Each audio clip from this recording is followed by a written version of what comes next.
Vladimír Kočiš pripovedal o časoch, keď prišiel do Nového Sadu na školovanie i priključil še tedišnjomu kud Maksim Horky, u ktorým vozil i organizoval literatúrnu sekciju, za co dostal i nahradu od Horodu Nového Sadu.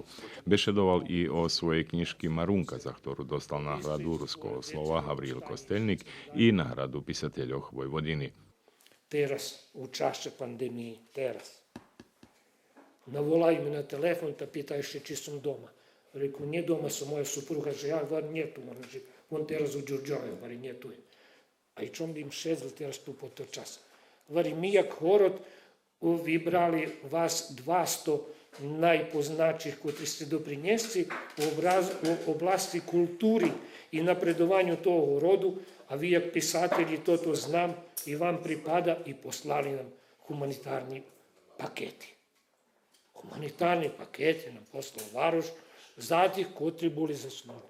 A ja humanitarno, jak i pan Jovgen rukami pomahali i robil u najgorših časov, kad bilo bombardovanje u Čamcu, sam prek Dunaju nošel muki do Štefana Hudaka, cukru, do učitelja Kovača da maju, nošel sam masce pod zašetskili da možu i muk mehi, da možu do mešaca vitrimac tam, nje mali placi, nje mali nič. Maš, prinjež mi.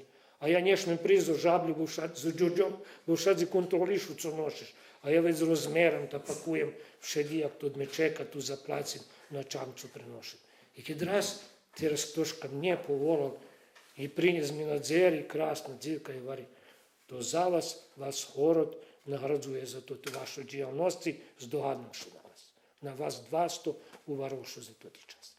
Bešedi bilo i o dramoh, ktorý Kočiš postavil na scenu i u ktorých glumel.